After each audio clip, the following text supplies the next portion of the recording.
pengembangan instrumen IFA dan CFA menggunakan tool yang lebih sederhana seperti JASP ini. Kalian bisa nanti di JASP itu sebenarnya banyak ya, ada SAM dan seterusnya, tapi nanti kita akan belajar SAM ya. Tapi saya belum mencoba SAM yang di aplikasi ini. Cuma nanti kita akan coba dengan aplikasi lain. Tapi hari ini kita akan belajar RAS. Kalau kita kemarin belajar tentang adaptasi instrumen menggunakan IFA CFA, sekarang kita akan lebih advance lagi menggunakan yang namanya RAS model. Jadi untuk menggunakan RAS model ini biasanya digunakan untuk sama pengembangan instrumen baik itu angket ataupun tes soal atau soal tes. Jadi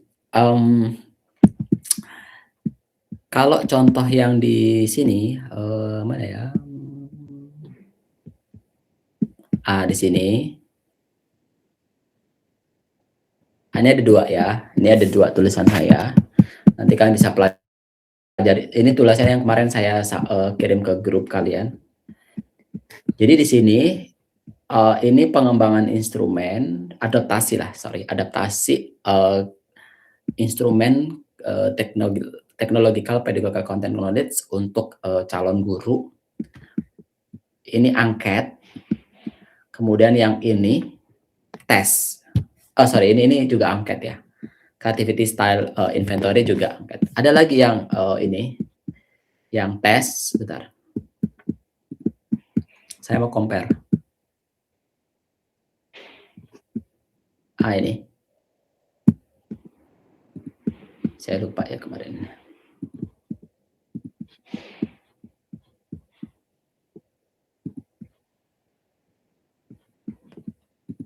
Ini sama-sama ada jurnal thinking creativity. Oke. Ini. Jadi saya lupa yang ini, nanti kalian bisa cek di Google Scholar saya atau dicek ya, Ethno Mathematical Test for Mathematical Creative Thinking. Jadi untuk RAS model ini kalian bisa gunakan untuk mendevelop dari suatu instrumen tes maupun angket. Nah, saya sudah mencoba yang ini menggunakan instrumen tes, kemudian yang ini sama-sama di jurnal yang sama itu menggunakan angket. Namanya Creativity Style Inventory atau gaya kreativitas. Nah, di sini saya mencantumkan bahwa model-model dari RAS model itu sendiri dari secara statistik, saya nggak bahas masalah yang isinya apa ini, cuman kita bahas secara statistiknya. Ini dari sisi tampilan juga mirip sama. Dari sisi awal juga kita menampilkan yang namanya demografik demografik dari suatu participants ya. Jangan lupa. Jadi kalau misalnya kalian buat jurnal, maka sebaiknya demografik ini dicantumkan dengan baik. Kalau kalian nggak mau membuatnya dalam bentuk tabel, kalian bisa deskripsikan dalam sebuah paragraf gitu ya. Mungkin kalau tabelnya terlalu banyak, yang tabel satu demografik ini sebaiknya dibuat di paragraf, itu akan oke daripada tidak sama sekali gitu. Karena selama ini banyak banget yang hanya menampilkan jumlah responnya sebanyak misalkan 175 tersebar di SMP kelas 7 selesai. Tapi tidak diketahui dari 170-an itu bagaimana gendernya, grade berapa, kemudian dan seterusnya gitu. Nah, itu. Apalagi kalau misalkan sampelnya pre-service teacher education atau calon guru. Nah, bisa juga itu ditambahkan kemampuan atau pengalaman mengajar dia itu seperti apa, berapa tahun maksudnya, itu bisa ditampilkan di situ. Itu ya. Itu untuk RAS model. Terus kemudian di sini juga sama, nanti ketika kalian mencantumkan sebuah instrumen, misalkan di instrumen itu kalian dijelaskan statistiknya. Statistiknya apa di instrumen tadi? Gimana ya? Eee,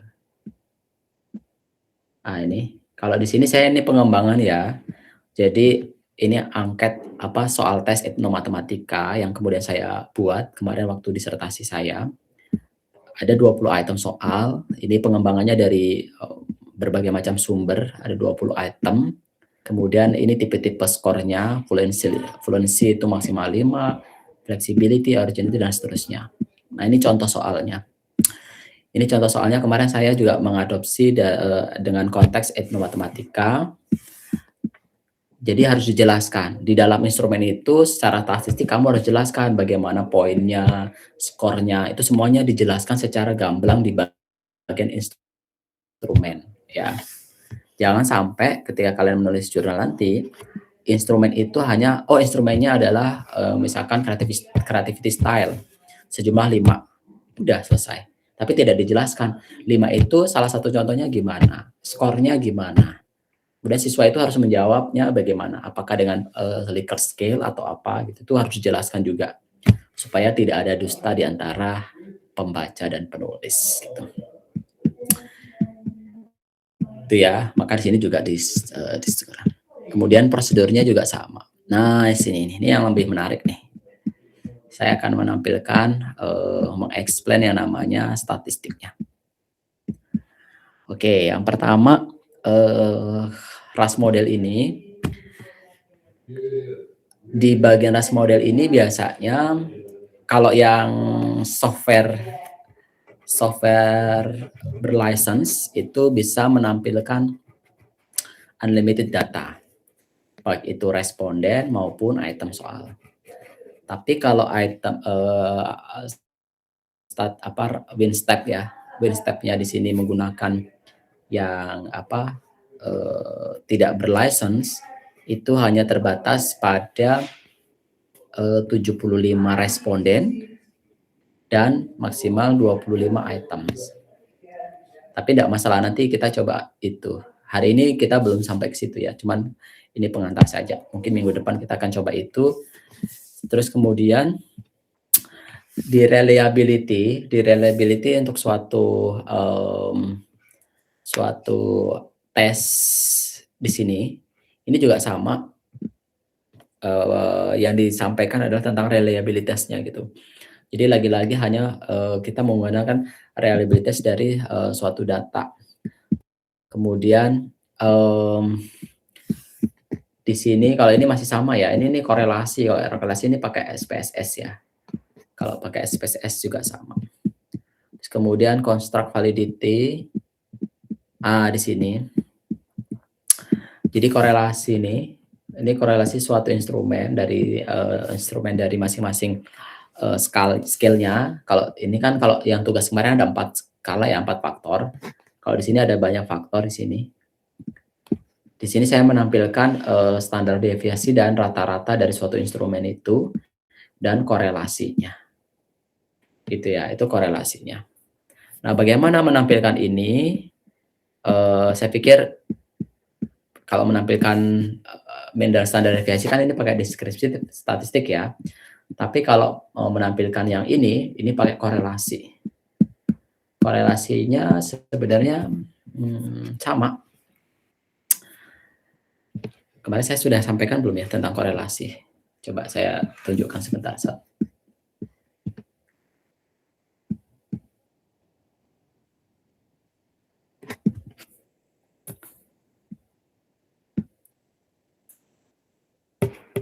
Sebentar ya, ini loading. Oke.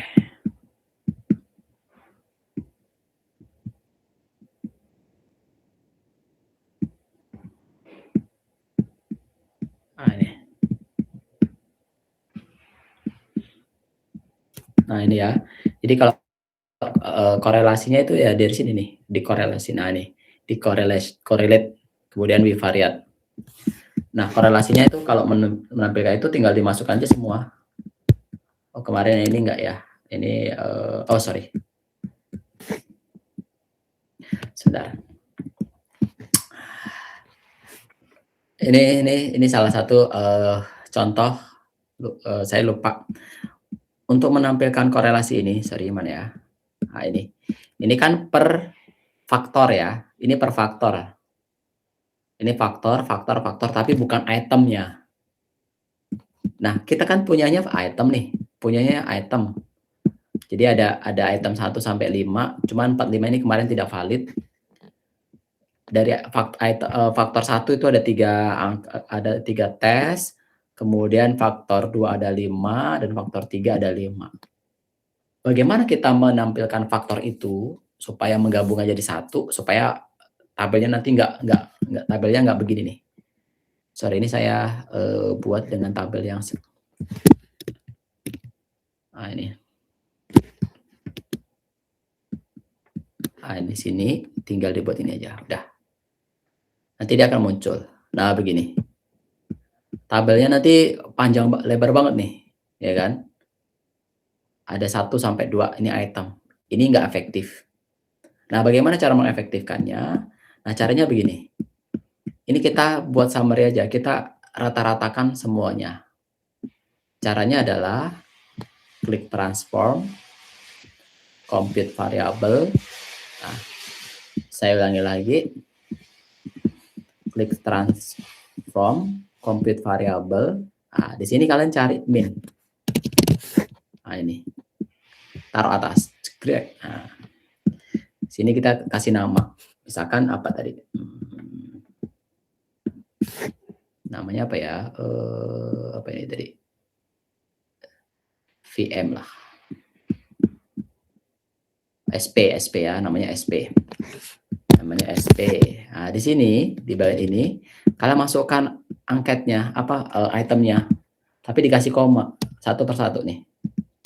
Kasih koma. 45 karena kemarin kita nggak pakai, jadi kita tanpa masukkan ke sini. Baru klik OK. Nah, maka nanti di sini akan muncul rata-ratanya nih. Nah, SP. Bagaimana dengan VM dan PM? Sama. Transform, compute variable. Yang ini kita ganti VM. Yang ini kita ganti dengan yang kedua nih. Nah, gitu. Copy, klik 2 kali, koma, klik 2 kali, koma, klik 2 kali, koma, klik 2 kali. Gitu. Baru OK. Nah, nanti muncul yang VM. Terus kemudian yang PM gimana? Sama. Compute variable. Ini PM. Yang ini dihapus. Kemudian ini sama nih. Masukkan, koma, klik 2 kali. Boleh. Gitu ya. Nggak usah koma. Terakhir. Nah, ini sama nih. Jadi ada SP, VM, dan PM. Gitu. Nah, ini kalau kalian mencari rata-rata dari semuanya nih. Dari sini. Misalkan 2 tambah 1 tambah 2 tambah 4 tambah 5 tambah 3 gitu ya. Kemudian dibagi dengan 5 karena n sampel gitu ya. Maka rata-ratanya 4,6 dan seterusnya. Daripada kelamaan dibuat sama tadi. Transform, compute, cari yang min-nya, masukkan ke sini. Terus kemudian dari min ini rata-rata dimasukkan baru OK. Itu ya. Selanjutnya yang ini tadi dianalisis menggunakan korelasi.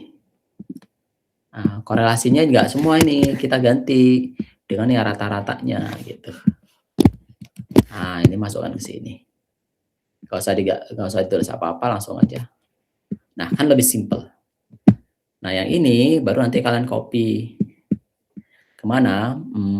Biasanya saya tampilkan di sini ya. Kita buat. Nah, begini ya. Jadinya begini. Nanti yang ini tinggal hapus aja yang ini. Misalkan ini. Ngambilnya yang warna hijau-hijau aja.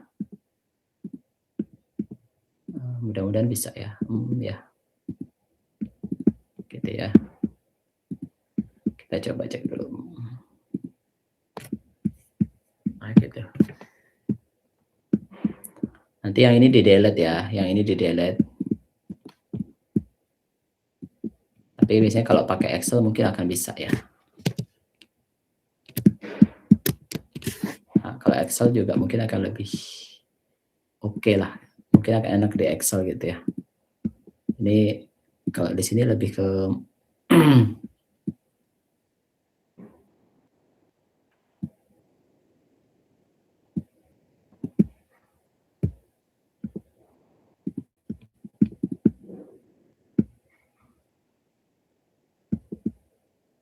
nah ini dihapus nih. Nah, gitu ya. Bentuknya jadi begini. Ini ditaruh gas gini. Ya, ini dihapus. Tinggal mau dibuat segitiga atas atau segitiga bawah gitu. Kalau segitiga bawah ya berarti ini dihapus. Ini dihapus. Nah, tinggal begini. Tapi kalau mau dibuat segitiga atas, ya yang atas di bawah, dihapus kayak gitu. Gitu ya. Oke, ini bentuknya begini. Jadi ini akan lebih bagus ketika ditaruh di tabel ini. Nah, gini ya. Nanti kita akan cek dulu. Selanjutnya, untuk melihat yang ini, mean dan standar deviasi ini, gitu ya. Kalau ini kan segitiga atas ya. Maksudnya menghadap ke atas. Terus kemudian untuk menampilkan mean dan standar deviasinya sama. Yang data ini analyze frekuensi juga bisa. Sorry. Deskriptif. Masukkan yang tadi ini VM dan seterusnya. Opsinya nggak usah. Saya cukup standar minimum sama standar mean dan standar deviasi saja. Mirip-mirip yang di jurnal tadi. Klik OK. Loading.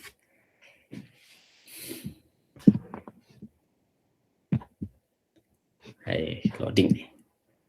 Ya, nanti di sini lah ya. Anggap aja kita buat di sini. Sambil nunggu. Tambahkan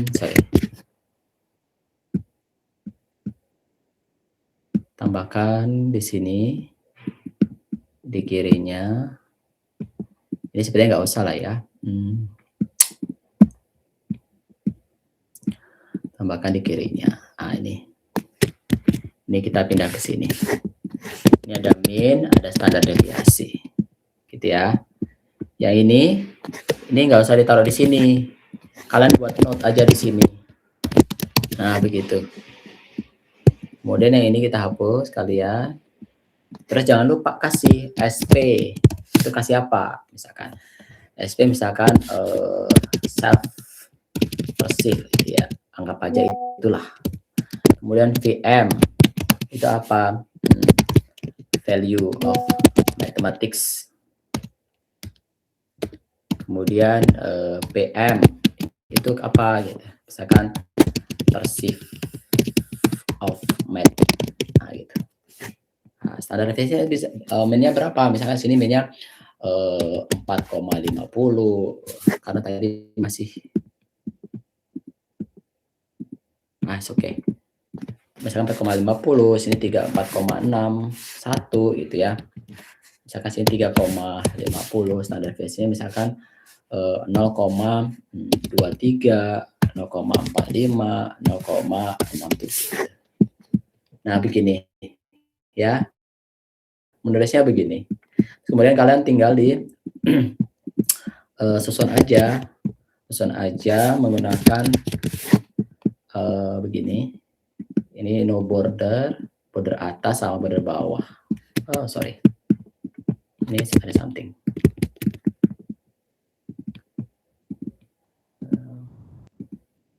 Border atas, border bawah. Kemudian ini yang sini. Udah selesai. Nah, ini. Nah, begini jadinya. Ya. Jadi tapi kalau kalian mau pakai yang atas ini tadi, ya tinggal dibalik aja supaya nanti mirip dengan ini gitu. Udah ada keterangannya dan seterusnya. Nah, begitu. Itu jadi menampilkan dari korelasi between variabel dan deskriptif statistik. Itu ya. Terus kemudian selanjutnya di sini, nah Ada yang lebih menarik lagi. Kalau di RAS model, kalian tidak akan mendapatkan yang namanya faktor loading lagi seperti yang, di sini. Seperti yang tugas kalian ini. Ini tidak akan muncul lagi yang ini nih. Munculnya apa? Munculnya adalah fit measurement logit. Nah, ini nih. Namanya fit measurement logit. Ada min-nya, ada standar deviasinya, ada standar error-nya. Begitu pula dengan outfit dan infit. Outfit infit ini artinya seberapa besar rata-rata dari standar standar kuesioner itu, standar item itu mampu mengukur dari suatu instrumen. Nah, dari RAS model ini itu begini. Kalau RAS model itu bisa melihat ekspresi atau bisa melihat kemampuan dari seseorang. Itu biasanya dilihat dengan person-nya. Begitu pula dengan kategori itemnya. Jadi ada 2 yang diukur. Person, siswanya, siswa yang mengisi, kemudian item yang diisi. Semuanya itu dilihat, bagaimana min-nya, standar deviasinya, semuanya itu dilihat keduanya. Tapi kalau yang di IFA CFA ini hanya satu aja, itemnya saja gitu. Tapi siswa-siswa di sini tidak dilihat gitu. Gitu ya. Jadi itu salah satu di advance-nya RAS model itu. Gitu ya. Terus kemudian di sini juga sama, bisa menampilkan reliability dengan kelompok alpha-nya untuk masing-masing person, item dan seterusnya. Gitu ya. Terus kemudian ada row variance explain, itu juga itu semuanya ini nanti muncul di bagian hasil analisis data yang akan kita coba mungkin minggu depan. Itu ya. Nah, terus bagaimana untuk melihat item-item fit-nya per item itu kita lihat di sini. Ada namanya item loading fit. Ya, jadi ada kriteria. Kalau yang di tugas kalian ini, item fit-nya di bagian loading-nya itu harus lebih dari 0,40. Atau ya ada yang 0,5 atau 0,3 itu. Tapi oke ini pakai 0,4. Nanti dijustifikasi dengan teori juga lebih bagus.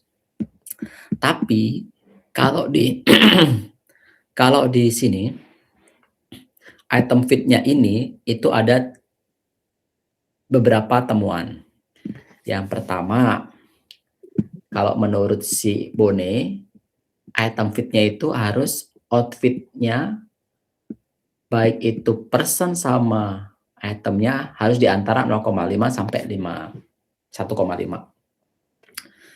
Terus kemudian outfit standar deviasinya harus negatif 1,9 sampai rentang itu. Kemudian point measurement-nya harus positif itu. Jadi ada 3 gitu. Ada 3 lebih kompleks lagi. Kalau ini oke, selesai gitu. Tapi kalau yang RAS model ini harus ada 3 gitu. Nah, ini di mana itu ngeletaknya ada nanti di output gitu. Tapi karena saya tidak demon di sini jadi kita teori saja. Nah, ini dia itemnya di sini, item fit-nya gitu. Jadi kalian harus melihat infit dan outfit. Nah, ini harusnya outfit ya. Ini harusnya outfit ya. Kadang-kadang jurnal itu sudah publish, cuman ada beberapa yang ini harusnya outfit. Nah, tadi salah satu kriterianya adalah PTMA-nya harus positif. Nah, ini semua itemnya ini positif semua nih. Positif gitu. Terus kemudian outfit standar deviasinya ini harus diantara berapa? Tadi di sini 0,5 sampai outfit standar deviasinya, outfit MNSK-nya harus diantara 0,5 sampai 1,5. Nah, harusnya di sini ya, harusnya di sini nih. Nih. 1,5 sampai 0,9, 1,9 ini sudah di antara gitu ya. Kemudian standar outfit MSK-nya juga begitu. Jadi melihatnya itu. Kalau dilihat dari kriteria RAS model ada 3. Tapi kalau dilihat dari confirmatory factor analysis itu hanya pakai loading factor. Nah, ini untuk menampilkan gambar-gambar ini ini kita bisa melihat, distribusi dari soal kita. Kalau di RAS model sorry, kalau di item ini, gambarnya kan plotnya begini, gitu kan, plotnya begini, satu kesatuan itu. Tapi kalau di bagian ini, di bagian apa, RAS model, gambarnya begini, beda lagi gitu. Tapi di sini, modelnya seperti ini. Nah, contoh seperti, faktor pertama, SPC misal. SPC ini, letaknya ada di sini SPC 1, SPC 2. Nah, hashtag ini mewakili 11 sampel gitu. Kemudian kita lihat di sini, ini juga sama distribusinya sesuai dengan, kita bisa melihatnya ini dari aplikasi output-nya. Nah, saya kasih contoh di sini. Kalau yang di sini CSI secara keseluruhan, confirmatory, creativity style inventory secara keseluruhan, letaknya ada di sini, jadi distribusinya mirip, distribusi normal. Nah, perhatikan, kita bisa melihat soal mana yang kira-kira siswa itu, menganggapnya susah gitu. Saya kasih contoh di sini, di sini. Di sini ya. Nah, jadi sebenarnya hampir mirip ya, tapi di sini tidak saya tulis lebih detail, tapi yang jurnal satunya etnomatematika ini lebih detail. Nah, jadi kalau kalian menemukan S plus M di sini, itu namanya rata-rata dari item logit. Jadi S plus M ini rata-rata dari item, dari soalnya. Tapi kalau yang M di sini, ini merupakan, rata-rata dari measurement, siswanya sendiri. Jadi ada rata-rata item, ada rata-rata kemampuan siswa. Nah, di sini kalian lihat dari soal 1 sampai 20 ini, letaknya kan berbeda, ada di atas, di bawah, di tengah gitu. Jadi gini artinya, kalau dilihat dari sini, artinya kemampuan siswa menjawab soal 1 sampai 20 itu di atas rata-rata. Karena distribusinya nih, sini nih banyak yang ke atas nih, ya. Hashtag-nya itu banyak yang di atas nih, dari warna biru ini, garis ini itu banyak yang di atas. Gitu ya. Begitu pula soalnya. Jadi soal itu dari soal 1 sampai 20 ternyata itu, banyak siswa yang menjawab itu dengan baik gitu. Makanya banyak dari soal-soal ini yang berada di, kelompok atasnya, gitu. Jadi artinya dari sisi siswa juga, kemampuan siswanya juga bagus, kemudian dari sisi, soal juga soalnya bagus gitu. Jadi soal-soal yang kompleks itu ternyata siswa mampu menjawabnya dengan baik gitu. Nah, itu kita bisa mendeteksi itu. Tapi ada tapinya, dari 1 sampai 20 itu, ternyata ada soal yang dianggap paling susah oleh siswa dikerjakan. Kira-kira yang mana? Sini nih. Item yang paling atas sendiri itu susah dikerjakan oleh seluruh siswa, gitu ya. Walaupun dia agak ini, tapi ternyata susah ini. Kemudian di sini ada yang paling bawah itu dianggap paling, mudah dijawab oleh siswa gitu. Jadi kita bisa mendeteksi soal mana yang susah, soal mana yang gampang, kayak gitu. Kemudian kemampuan siswanya bagaimana, ternyata kemampuan siswanya di rata-rata, soalnya pun di atas rata-rata gitu. Nah gitu. Nah dari soal-soal ini, kita bisa melihat semua soal itu tadi, ini ya, kalau ini tadi ya, berdasarkan kriteria tadi, ada 3 ya tadi ya, outfit, infit, dan point measurement. Nah di sini. Perhatikan, tadi saya mengatakan, di sini nih ya, ini menarik banget nih. Di sini. Jadi kan point measurement-nya tadi harusnya bernilai positif ya. Tapi di sini nilainya negatif gitu. Kan syaratnya ada 3, ada tadi outfit and fit-nya antara 0,5 sampai 1,5, satunya 1,9 sampai negatif 1,9 dan PTMA-nya harus positif. Tapi ketika kalian menemukan yang di sininya salah satunya tidak terpenuhi, tapi salah duanya terpenuhi, baik itu outfit maupun infitnya berada di rentang itu, maka soal itu masih bisa dipertahankan. Minimal 2 yang terpenuhi masih bisa dipertahankan, gitu. Jadi tidak dibuang. Tapi kalau yang di sini, yang di faktor loading ini, kalau nilainya 0, di bawah 0,4, misalkan 0,1, 0,2, itu kita buang saja. Tapi kalau di RAS analisis, kita nggak serta-merta membuang, gitu. Kita bisa melihat dari asumsi lain. Oh, ternyata dari outfit sama infitnya itu masih berada di standar batas. Jadi tidak perlu lagi dibuang. Minimal 2 dari syarat itu terpenuhi, maka soal itu jangan dibuang, dibiarkan saja gitu. Nah, ini nih. Terus kemudian letak dari item-item ini itu kita bisa menampilkannya di bagian bubble chart namanya. Letaknya berada di tengah. Jadi soal 1 sampai 20 itu letaknya di tengah. Kalau ada yang letaknya di kanan atau di kiri berarti itu soalnya something gitu. Jadi underfit ataupun overfit. Artinya error lah gitu bahasanya. Ya, ini letaknya di bubble chart. Kemudian terakhir di sini kita bisa menampilkan namanya diff. Jadi soal itu ternyata mampu melihat kemampuan dari seorang dengan indikator gendernya, baik itu laki-laki maupun perempuan. Misalkan contoh di sini. Sini ya, ini tabel potential item diff analysis by gender. Namanya differential item functioning. Item yang berfungsi untuk membedakan si A dari kategori misalkan gender, ataupun tingkat sekolah, ataupun dan seterusnya. Jadi yang tugas-tugas ini, kan tadi kalian menampilkan ini ya, status sekolahnya, lokasi, jenis kelamin, kelas, dan seterusnya. Jadi ada soal yang bisa mengukur dari kategori lokasi sekolah, nanti bisa kita keluarkan. Jenis kelamin juga sama, nanti bisa dikeluarkan. Tapi dengan catatan, untuk melihat item ini, syaratnya ada lagi di sini. Saya balik ke atas. Nah ini. Jadi item diff, gitu ya, itu ada syaratnya. Jika T-nya di antara -2 sampai 2. Kemudian diff kontrasnya antara -0,5 sampai 5, gitu ya. P probability-nya harus kurang dari 0,5 atau lebih dari -0,05 gitu, atau between lah. Itu ada 3 lagi. Jadi lebih kompleks. Nah, ketika kalian mendapatkan ini, syarat-syarat ini, nanti kalian bisa baca di jurnal saya.